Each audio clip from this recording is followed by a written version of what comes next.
Rev it up and welcome to Cars Yeah, show number 1665. Today we're in the streets of LA with a graffiti artist, a guy named RISK. We're getting a little chaotic.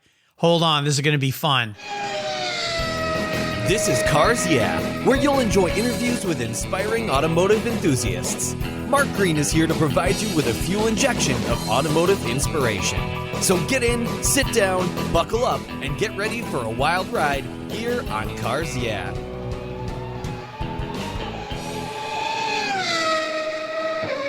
Hello, inspiring automotive enthusiasts, and welcome to Cars Yeah. I'm really excited today. I'm really revved up because I'm in the streets of Los Angeles with a very creative guy by the name of RISK. His close friends know him as Graval, but we're going to call him RISK today because that's how he's known. Hey, RISK, welcome to Cars Yeah. Are you buckled up and ready for a fun ride? I am. Let's do this. All right, we'll have some fun. Now, before I give you a proper introduction, I want you to share one little thing with me that most people don't know about you.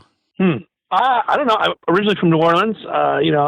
Love to cook Cajun food. Moved out here in 7th grade, became a long-haired surfer kid, and started doing graffiti shortly after that. Well, there you go. A chef. Yeah, Cajun food. Yeah. We like that here. That sounds good. Well, listen, let me give you a proper introduction. We're going to dive into some of the very cool stuff that you're doing. I've had so many artists on the show, and we're going to talk about a certain Chevy Nova, which is near and dear to my heart. My first car was a Chevy Nova. So let me give you a proper introduction. Graval, who most people know as RISK, is a multi-talented fine artist, sculptor, and graffiti pioneer who's been synonymous with Los Angeles art community for over 3 decades. From his early days as a founder of the West Coast graffiti movement to gallery and museum exhibits around the globe, RISK has transformed from a street artist to a rising star in the contemporary art world. His work has been featured in major museums and in top galleries all over the globe. RISK has been compared to the Ferris Gallery movement by art academia. He's recently teamed up with Monster Energy in the launch of a juice monster titled Khaotic and Papillon, and he's taken a 1972 Chevrolet Nova and turned it into a vibrant, what we'll call a chaotic masterpiece. I've seen this thing. It's insane. And RISK, along with Monster Energy drinks, well, they're going to give this car away to one lucky winner. We're going to tell you how you can throw your name in the hat to be driving this very cool car very soon. We'll be back in just a minute to talk with RISK about this incredible life he's created around his love for graffiti and art and so many different mediums. But first, a word from our valued sponsors to make the show possible. Sit tight, crack open a Monster Energy drink, enjoy it. We'll be right back. The best way to protect your vehicles is with a Covercraft custom-fit car cover. I know because I've been using their covers on my vehicles since 1975. Plus, they offer a multitude of options depending on your situation. Indoor covers include form fit, dust stop, the oh-so-soft fleece satin, and their very unique View Shield, a cover that protects while allowing you to see your favorite vehicle while the cover's on your car. Amazing. Need a cover that will protect your ride outside? Their incredible options allow you to choose from Weather Shield, Sunbrella, Weather Shield HD, Block It, Reflect, Carhartt, Evolution, Nova, and Weather Shield HP. So many options. Whether you're looking for rain protection, UV shielding from the sun's damaging rays, breathability, dust protection, snow protection, even ding protection, and protection from those paint-destroying bird droppings. They've got you covered. Their soft touch covers are safe for your paint, and the custom fit keeps them from blowing off. If you live in a windy area, get the Covercraft Gust Guards. They're a must-have if your car sits outside in windy conditions. Worried about theft? They have cable locks too with built-in grommets that keep your cover safely on your vehicle. Their website makes ordering fast and easy, and their talented customer service department will walk you through any ordering questions. They can customize a cover for almost any vehicle on the planet. And I've got a deal for you. If you use the code YEAH120 at covercraft.com, you'll get 10% off your Covercraft order. That's right. So go to covercraft.com, use the code YEAH, YEAH120 at checkout, and get 10% off on me, Mark here at Cars Yeah. Covercraft, they've got you covered. American Collectors Insurance, that's who now protects my Porsche Turbo. Yeah, the one I call my Orange Crush. When it came time to renew my policy, my carrier jacked my rates up, even though I'd been with them for years. I'd never made a claim. No tickets, nothing. What's with that? Adios. So I started shopping around and kept hearing about American Collectors Insurance from fellow automotive enthusiasts, friends, and folks in the car industry. I did some investigating and learned that American Collectors Insurance have been protecting collector vehicles since 1976. I'm not a price shopper when it comes to insurance. I want to be able to sleep at night. I also want agreed value protection for my special ride. With an agreed valued policy from American Collectors Insurance, I'll be paid what my vehicle's full agreed value is, a number I set with the insurer at the start of the policy so I know there will be no surprises about what my car's value is, should something terrible happen. I shopped around and decided to protect my car with American Collectors Insurance. Give them a call for a quote today at 866-ACI-YEAH, that's 866-224-9324, and protect the ones you love. Make sure you tell them Mark sent you. You'll be glad you did. American Collectors Insurance. Classic car insurance designed by collectors for collectors. All right, we are back. So, Kelly, before we dive into this incredible life you created for yourself, is there a mantra or some kind of a success quote that you think has been instrumental in forming this life you've created? I always say it's a nice way to get the inspirational tires smoking. In your case, the cans spraying here on Cars Yeah. So, Kelly, grab the wheel.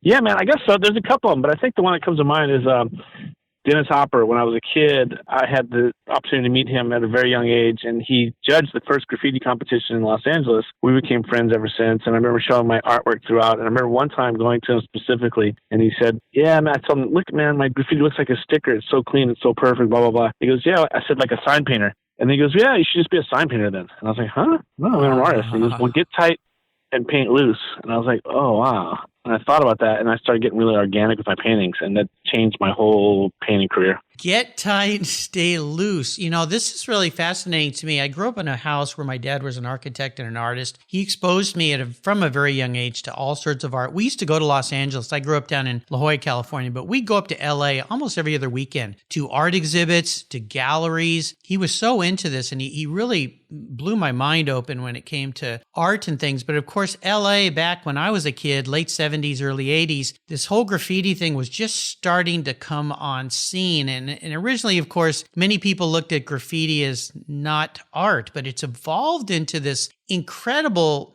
thing. And I'm in awe of what you've done here about changing it into a way of life for you and for many people. So let's dive into a couple things. One is this transformation of going from this tight sign painter type art that you created to a very loose, and some of the things that you've been doing lately, especially your big murals on buildings, are so organic and they're almost moving to me. They're alive. So talk me through this transformation that happened after those very wise words from that famous actor. Yeah, man, because I did all that stuff, and lowriders were a big influence to me here in California, right? And the colors and stuff like that. And I liked a lot of the line work, and I applied that to my graffiti. And then eventually I just got to the point where I started saying, I just wanted to evoke emotional color without letters or characters or stuff like that. So I just started doing this whole buildings encompassed with color. And that's how it all started. Just took a mad shift. You know, a lot of artists go through this. If you look at some of the masters, even Pablo Picasso and others who started, or Jackson Pollock, if you look at some of their early work, most people would go, that's not Pablo Picasso. That's not Jackson Pollock. They were very tight. They did what we call traditional art, people, trees, things. And then they evolve into this they morph almost. Their whole personality morphs. And that's part of becoming extremely famous in the art world. And I'm in awe of people like you, Risk, that can take art and evolve it into something that has value, not only money value, but to fine art and people who love fine art and they appreciate it. So kind of tell me, was there a point in time when you started to see in yourself that transition? And then as you started to become more famous, I mean, you've worked with some incredible people, not only major companies. I think you're the first artist to do anything for Monster, but also with rock stars, with brands, with icons. You do sculptures, you do neon. I mean, you just keep evolving as a human being and as a creative type. But was there that point in time when you started to say to yourself,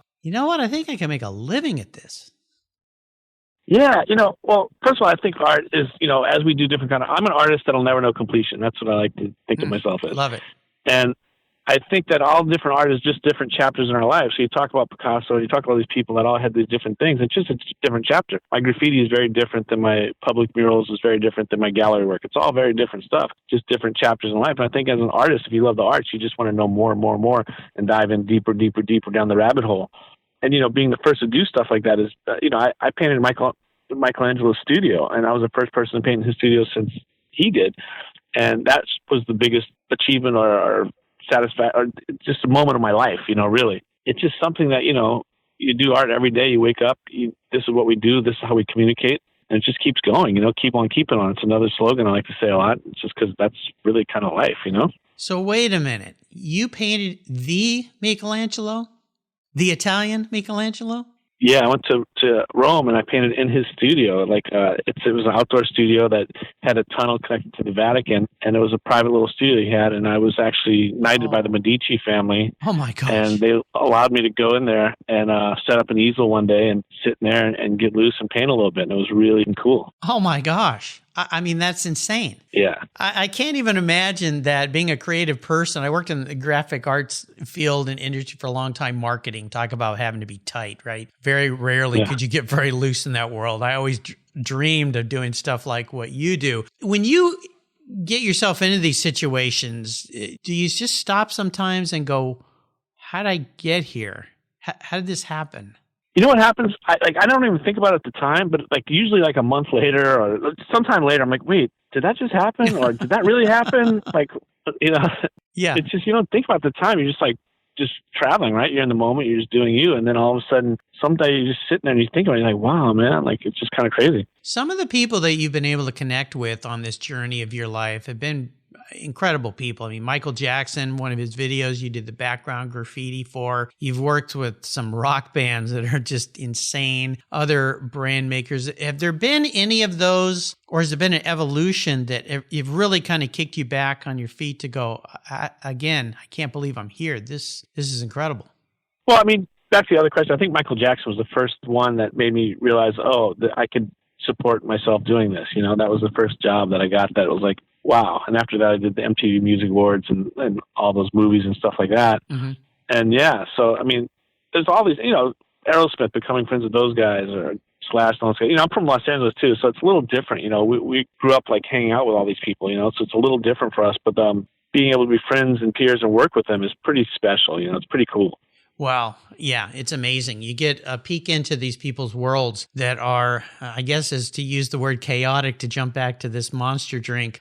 Now, this is the first brand label for a soft drink. I call them a soft drink, but a juice. Mm-hmm. Is this the first one you've done for somebody like this that's so commercial where it's going to be, there's going to be millions of these on shelves all over the world? Yeah, this Monster was the first one I've done. First one for Monster. I've done some, private label cans for some, my own beers, kind of label stuff like that. Tarantula Brewery, I work with them. But this is the first major. It's a energy drink label that I've done, and it's the first one they've done with an artist. So it's pretty cool. Well, it's really cool. One thing I wanted to talk to you about this, because you talked about going from tight to loosening up, and there's an element on these cans, and I see it also, and we're going to talk about this Chevrolet Nova that you did as well, of butterflies. And butterflies have a real significance in our family. My wife has lost both her parents in not too distant past. And whenever we see, for instance, butterflies, we always think of her mom.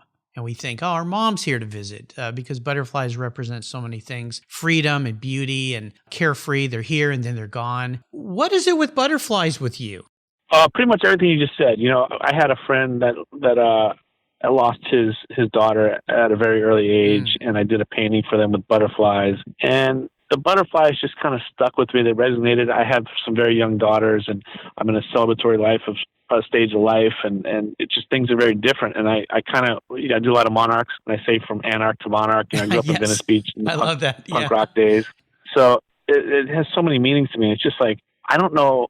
It's just a beautiful element. It's I'm just hooked on it right now. I don't know how long they're going to last with me, but right now I'm all about the butterflies. I think it's cool because the way your art lays down, there's all these layers and messages and stories between the colors the molding or morphing colors together, and then these rigid elements of polka dots and lines and splashes and colors. And then there's this butterfly, and you go, okay, where'd the butterfly come from? That's really interesting. But then the butterfly starts to melt away and dissolve into the background. So it's really cool what you're doing. Let's talk about the Nova for a minute, because my regular listeners know the first car in my life when I was a kid, the only thing I could really afford was this 67 Chevy Nova. Now, this was back in the early 70s, so that was pretty much a used car. It wasn't anything super special. I didn't have one of those cool coupes with the big motors. It was kind of an old granny car, but I tell you, I put some surf racks on it, and I could pile all my buddies in, and we could all get to the beach and have some fun.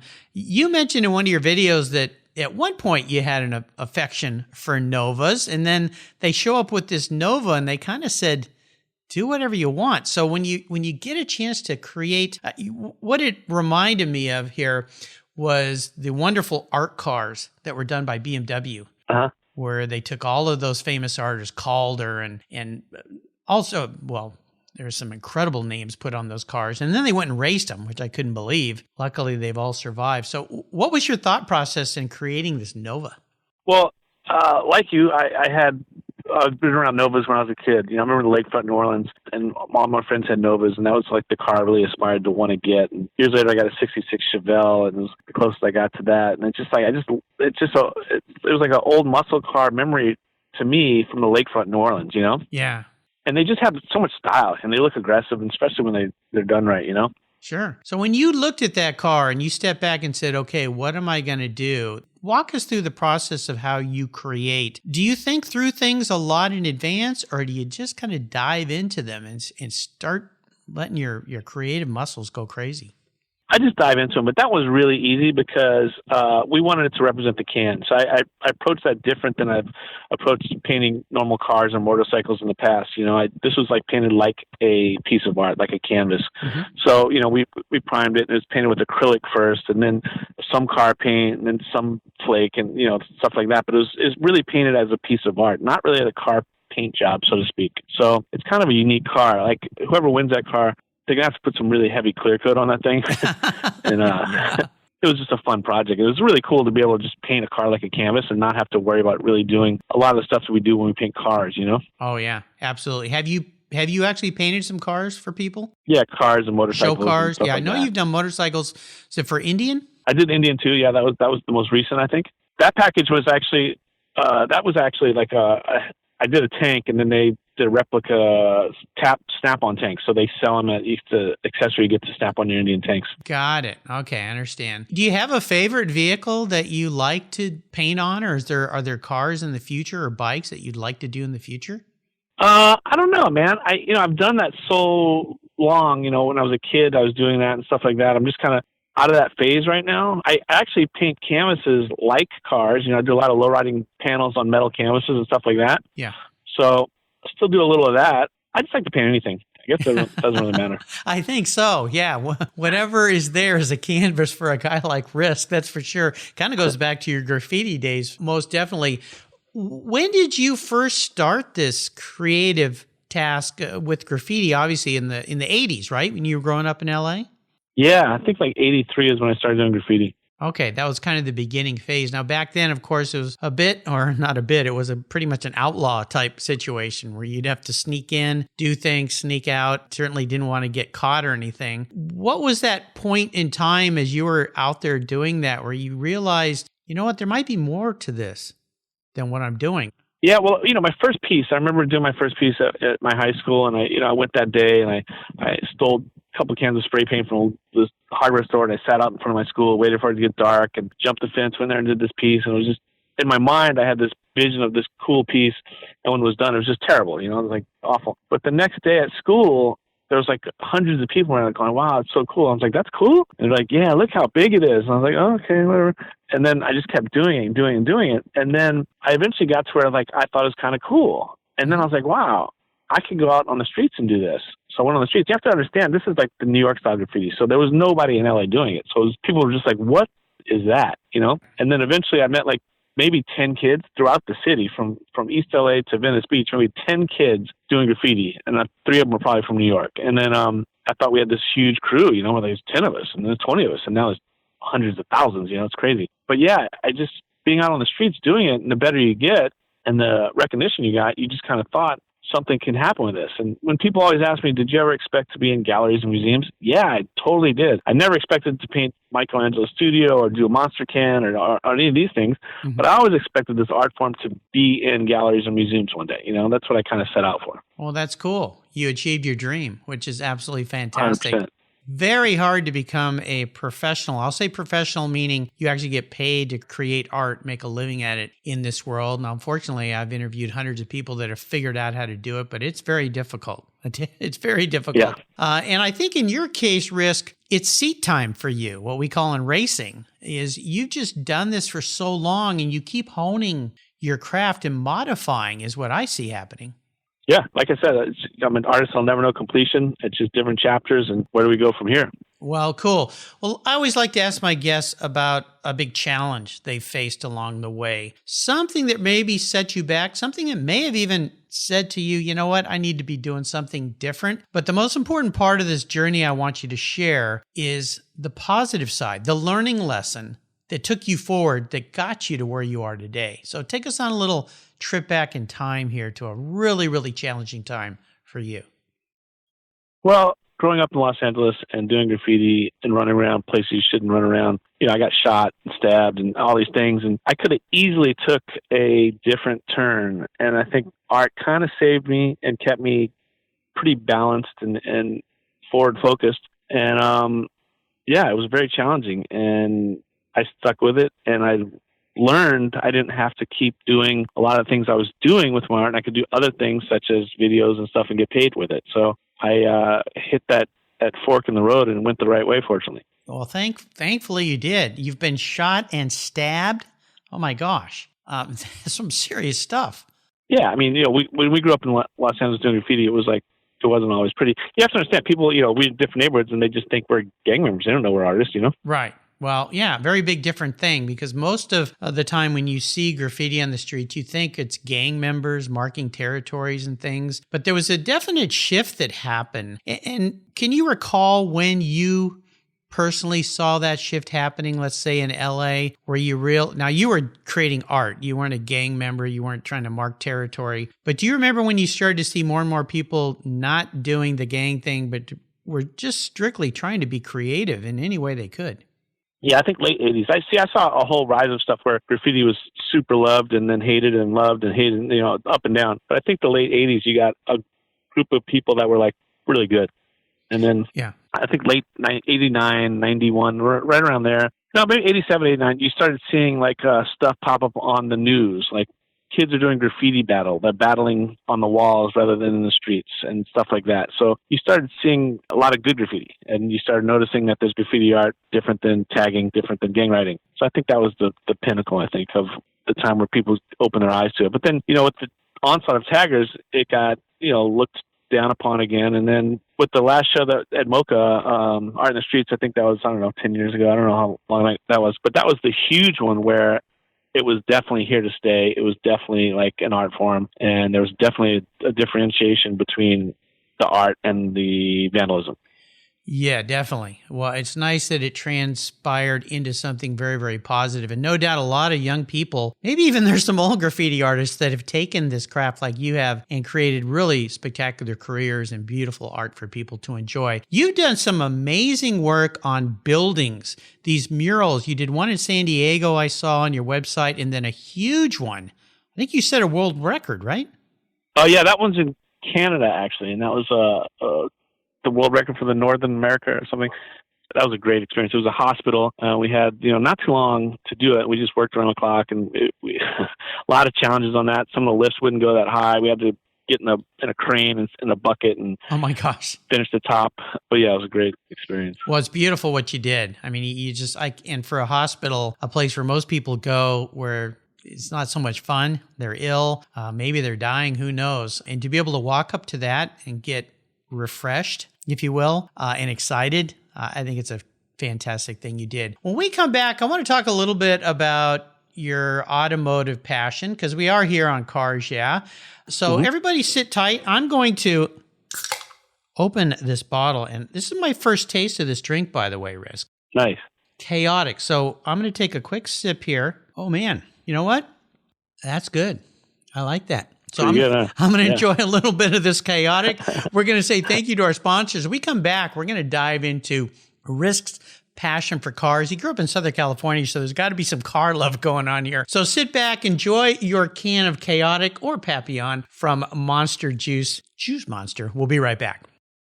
Let's take a pit stop from the conversation and talk about my charity of choice here at Cars Yeah, America's Automotive Trust. America's Automotive Trust is a group of like-minded nonprofits working together to preserve and promote car culture across the country. Together, they provide scholarships and grants to aspiring technicians and restoration artists. They provide youth education programs and bring communities together through auto-related events, car shows, and drives. One of those nonprofits is very near and dear to my heart because it's right down the road from the Cars Yeah headquarters. It's the LeMay America's Car Museum in Tacoma, Washington. One of the world's truly great automobile collections and one of those must-see bucket list destinations for car people like you and me. If you haven't seen it, I hope you make a trip soon. And if you have seen it, it's probably time to visit again.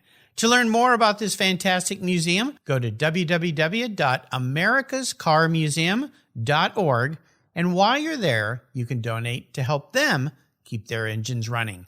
That's www.americascarmuseum.org. So, what do you do after running a race team for 27 years with over 100 podiums, multiple Daytona wins, and a win at Le Mans? Well, if you're a racer and the Racers Group team owner, Kevin Buckler, you start Adobe Road Winery. It's located in Petaluma, California, and he and his team have created a winning combination with the Racing Series, 4 ultra-premium red wine blends that are in a class of their own. Like racing, these wines comprise of art, precision, engineering, science, wrapped in a whole lot of fun. You can choose from 4 blends titled Redline, Apex, Shift, and the 24. Today, I'm going to talk about Shift. This wine was awarded 93 points by Robert Parker's Wine Advocate. It's balanced and spicy with dark blueberries and a cigar aroma. The unique bottle shape features a vintage-inspired metal gated shift back with carbon fiber, and the cork is topped with a 5-speed shift knob. That's right. There's going to be some battles at the dinner table on who gets to keep the cork after this bottle has been enjoyed. The Racing Series is a delicious gift for the automotive enthusiast in your life, and I've got a deal for you. If you use the code CARSYEAH, all one word in caps, at checkout, you get $10 off any purchase of the wines from the Racing Series. Your wine ships promptly and arrives quickly right at your door. Use the code CARSYEAH at checkout and get $10 off your purchase from the Racing Series today. There's always a seat at the table for excellence with the Racing Series. Go to adoberoadwines.com and use the code CARSYEAH today. Cheers! All right, Risk, we're back, and I want you to share a story with me that instigated a bit of a personal passion you have for cars, maybe going back to your youth, that pivotal moment in your life when you knew that, you know what, cars are cool, I like cars. So take us on a little trip. Well, for me in California, it was the lowriders, man. When I saw those, they blew me away. I just stared at them for hours, you know. They'd come to my school and they'd drive by the school, and I was like, what is that? And the metal flake, you know, was just blew me away because I was a big BMX kid, and we had the space tape stickers and stuff like that, and a lot of the cars remind me of that. Oh, yeah. And that's how I got into it. You know, I was just in the cars for that. But then I started, you know, getting into muscle cars. I started building some cars, and then you know, to this day, I have like, what do I have now? I got a 67 lowrider, cool. And then I have a 66 Chevelle coming out of the shop, a 54 pickup that just got finished. They're all more muscle car type things. I'm building a 1915 bucket. A 1915? Cool. Yeah, 1915. Yeah. Pretty cool. Just cool stuff. But you have to understand, I'm from Southern California, so car and surf culture are very prevalent in my artwork and always have been, you know, and I use a lot of car candy paints on my art and surfboard resins on my art, stuff like that. So cars always played a part in what I did. Well, no doubt. And when you think about the lowrider scene in SoCal, for me growing up down there, that was such a unique look and feel. And even to this day, you look at the paint jobs on some of these, especially the show cars, they're absolutely mind-blowing. And they do remind me a bit of graffiti artists because they're layers of different patterns and solids and, as you say, candy and sparkly. And I mean, there's all these different things going on. But when you sit back, they somehow kind of work. They all flow together somehow.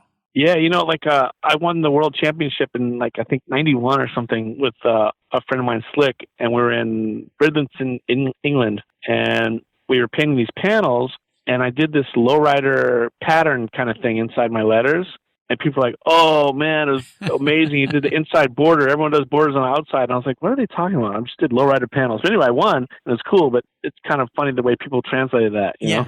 Yeah, oh, I think it's great. Well, you're introducing new things to a different culture, being in a different country. And a lot of things that started here in the U.S. have transpired around the globe, especially in the car world and the paint world and the design world as well. So I think it's great you took that over there. Was there a first special vehicle for you, Risk? A first car in your life that had great memories? Maybe it's something you saved up for that you finally were able to afford, or maybe it was something that you first painted. What was that ride?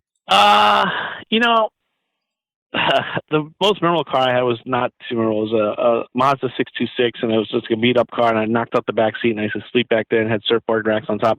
But I always wanted the Mazda RX-7. That's what I wanted, the Mazda RX-7. And the rotary engine came out on the RX-7, and my dad was like, and I was just a nightmare in school. And he's like, if you graduate school, we'll get you an RX-7. Okay. All right. And I graduated, and he helped me get the RX-7. He did most of it, actually. And I had that car, man. I just ripped around the city in that car. I loved that car. And then, I was doing graffiti, and I modified the whole car through all the graffiti work and stuff like that. And yeah, so that'd be the first car I really remember back then that I actually worked and did something to and modified. Well, that's cool. I'll tell you, my mom, when I was in college, when they first came out, the RX-7s, the first gen, she bought one. She didn't tell me. And I thought, man, I already have a great mom. Yeah. She's great to this day. But I thought, my mom bought an RX-7? What? I mean, when I was a kid, we had a Vista Cruiser, and I think my parents bought a Pontiac Le Mans, which my dad called a lemon, because it was a horrible car. I think it only lasted a year and they had to get rid of it. But the Mazda RX-7 was awesome. And even the subsequent generations were kind of cool. But I think that first one with that Wankel engine was kind of sweet. Yeah. So you were one lucky kid. So let's see, when did you graduate from high school? When would that have been?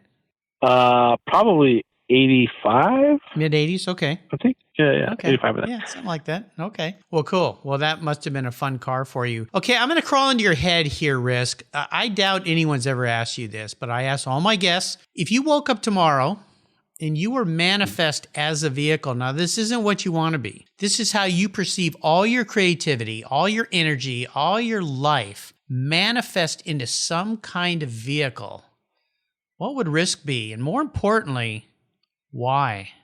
Man, wow. I have no idea, man. Like, I don't even, the first thing that comes to mind is a graffiti urban assault vehicle that's custom, that just has everything on it that, you could go and just, pull up to a wall and just press buttons and everything comes out, and you have all your paint and markers and everything you need, something like that. I love it. Some kind of custom urban graffiti assault vehicle, I guess.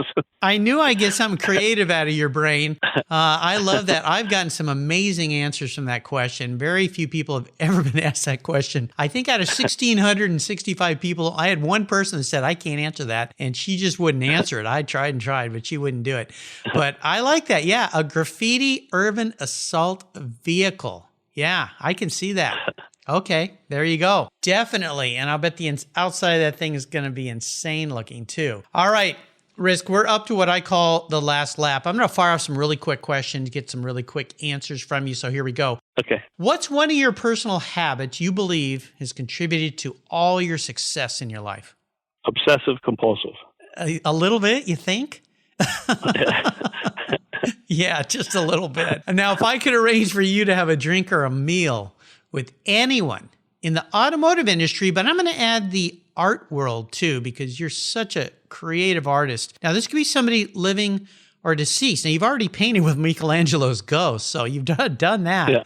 But if I could arrange and bring somebody back from the past, and you could sit down and have a meal with them or a drink, who would it be? Otto, Carol Shelby, Art, Michelangelo. Okay. Now, wouldn't it be cool to put both those people in a room together? 2,000%. That'd be awesome. That would be insane. Now, listen, when it comes to automotive advice, what's the best automotive advice someone else has ever offered to you?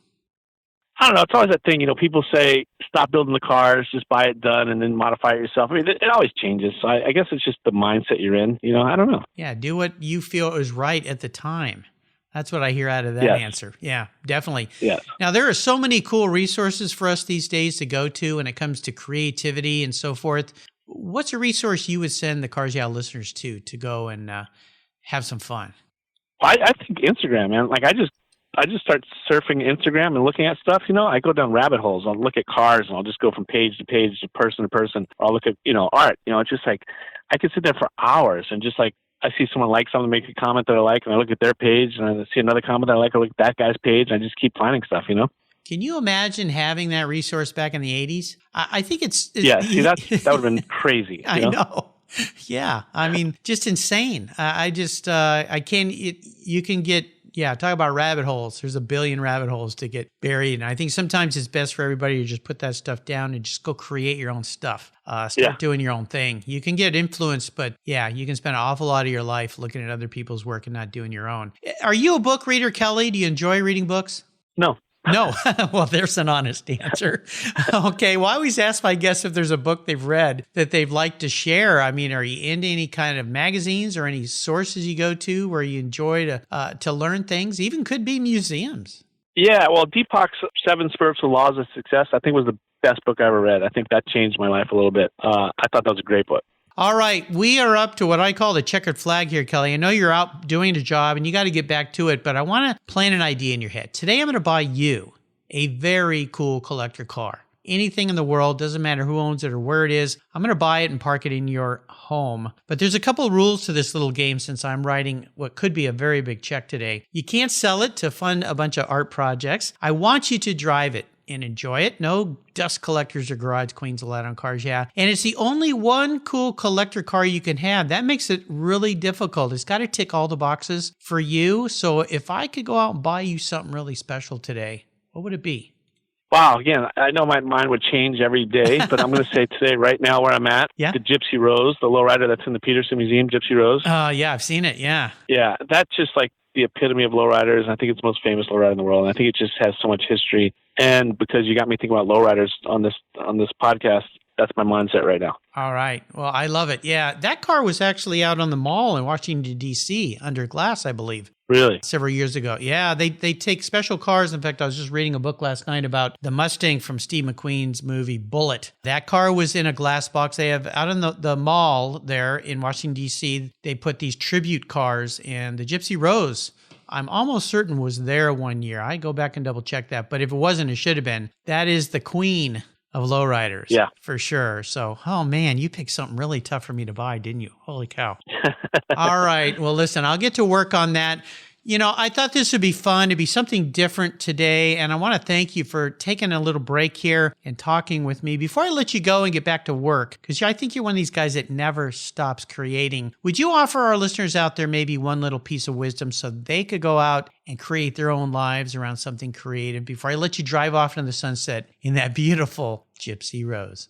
Yeah, I mean, it's so simple. Keep on keeping on. That's it. Just do what you do what you love, and never stop doing it, and don't listen to anyone else. There you go. And that's from the words of a guy who has lived his life and walked his talk. What's the best way for people to keep up with your busy life? At Risk Rock on Instagram. And then, we have links on there to the website and all the other socials. Absolutely. That's Risk, R-I-S-K, Rock, ROCK.com. Check it out. Check out the work that is being done by this incredible guy by the name of Risk. You'll be blown away. It's just absolutely phenomenal. And it's something that has certainly captured my attention. And it's so great to get to know you better. And I want to do a quick a shout out thank you to Carrie Cavani and Jessica Bass at Blaze PR. They're the ones that got me together here. And I'm also going to put some links to Monster Energy's website for these new drinks, Papillon, Khaotic. And if you want to sign up and maybe get lucky, throw your hat in the ring to win this Nova that RISK has painted. I'll put a link to that too. You can go and put your name in, and who knows, you might be driving a moving kinetic piece of art created by RISK. Yes. Hey, RISK, thanks for being so generous today with your time and your expertise. I'm blown away by what you've done with your life. I'm so in awe, and I'm really, really excited that we got to talk today. Until you and I talk again, hey, before I let you go, what are you working on today in the streets of LA? I'm at Tradecraft Farms. Yeah. It's one of my sponsors. They do sticky vape, and I'm painting one of their dispensaries. It's like where are we? We're in Oxnard, California right now. Okay. And they have this amazing new dispensary. It's huge, and it's really cool. I'm painting the inside of it right now. All right. Well, Oxnard, there's an incredible automotive museum there. You need to take some time to go see the Mullen Museum. Have you ever been in there?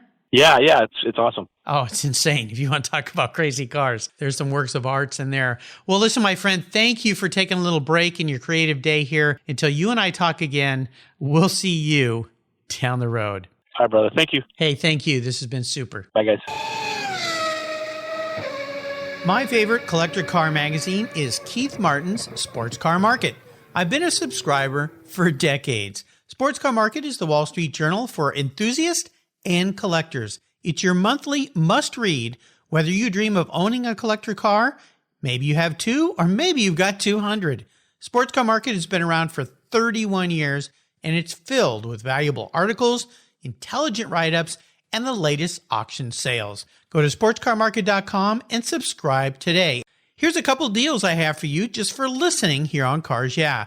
If you use the checkout code CARSYEAH, you'll receive a 50% discount on your digital subscription at Sports Car Market. That's an exclusive offer from Cars Yeah. And guess what? Here's another deal. If you'd like to get the actual magazine, use the code BSH for buy, sell, hold. That's code BSH, and you'll get $10 off your annual print subscription. That's right, $10 off. Both of these are exclusive offers here at Cars Yeah for Sports Car Market magazine. Just go to sportscarmarket.com and get your deals today.